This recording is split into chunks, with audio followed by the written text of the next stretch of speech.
Out of Time, Lost on the Titanic, Book 1, Jessica Riner, illustrated by Bethany Stackliffe, Epic Originals.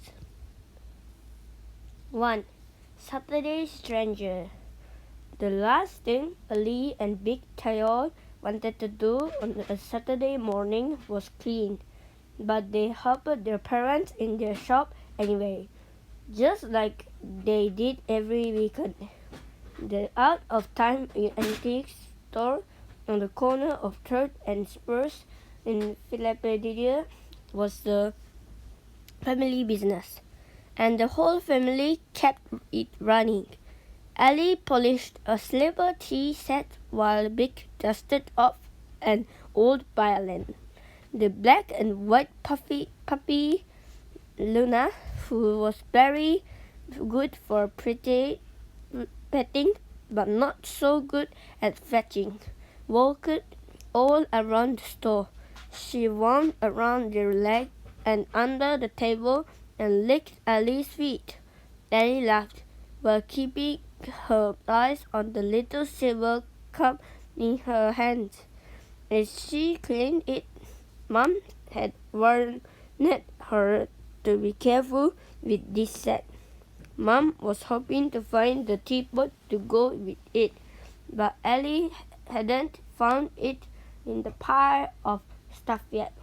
While she worked, Luna's sweet brown eyes and wiggly tail were begging Ali to take her out. Big, can you take Luna for her walk? Ali asked. As much as she loved Luna, she had been the one to take her out the last 3 times, and they were supposed to take turns. You take her.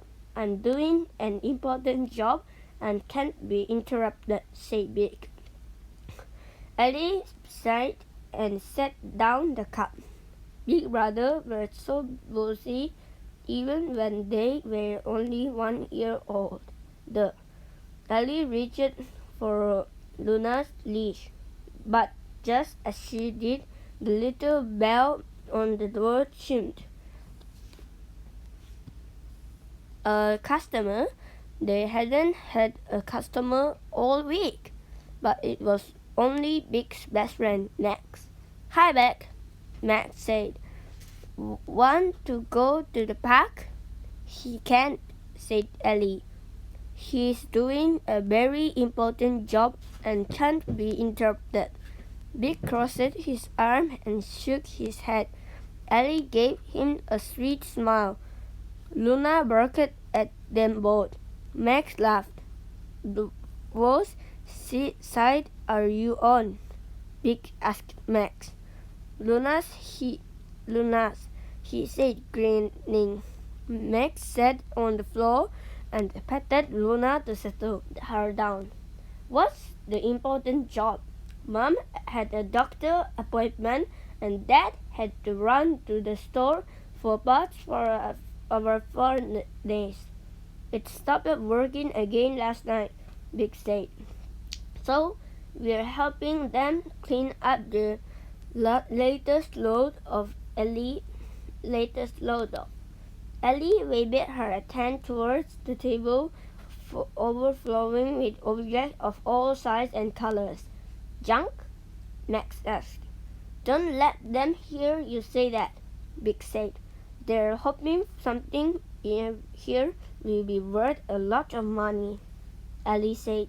She wasn't sure how an old bowl or teapot could be worth enough to replace the furnace or take care of any other problem in the building, which always seemed to have problems. But she hoped her parents were right.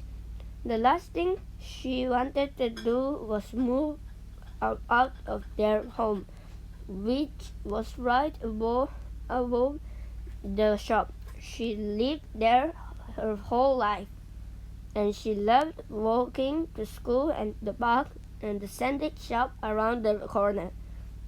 Ellie couldn't imagine ever living anywhere else, but she'd overheard her parents many times talking about how hard it was to afford living there. She'd do anything she couldn't help she could to help, every even Sunday morning chores.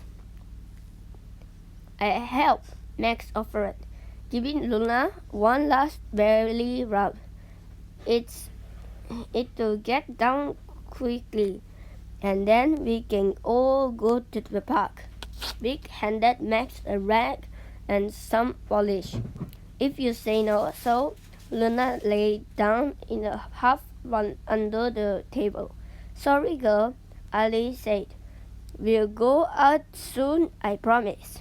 Just as they got back to work, the bell on the door chimed again. This time it was a real customer. Luna barked and barked. It had been a long time since a stranger had walked in through the door. Vic held her collar so she wouldn't jump on the only customer they'd had in days. The woman was tall and had long blonde hair, done up in a style unlike anything Ellie had ever seen before. She wore a purple dress, a green cloak, and tall black boots, and she had a red bag strapped around her waist. But what really stood out were her honey-colored eyes. Something about the woman was familiar, but Ellie couldn't quite figure out what. Can we help you? Ellie asked. I'm looking for Allison and Victor. Tyrone, the woman said. She had an accent that none of the kids recognized. Do you know them? I'm Victor, but everyone calls me Vic. And this is my sister, Ellie. Do you mean you want to talk to our parents? No, the woman said. A large smile spread across her face. I came to see you too. And you, she pointed at Max. Me? Max said. Why me? Because this involves all three of you and your future. My name is Juniper. I have something important to give you. But before she could finish explaining, Luna began barking and lunging at her again. Luna, quiet, Vic said. Sorry, she's not usually like this. He tried to hold on to her, but Luna pulled away from Vic's hand and jumped right up on the woman, nearly knocking her over. Something round and glowing fell from the woman's band with a loud thunk. It jiggled as it rolled across the floor. All three kids grabbed for it, but no one would move quicker than Luna. She gobbled up the glowing ball in one gulp. The end. See more in the chapter 2.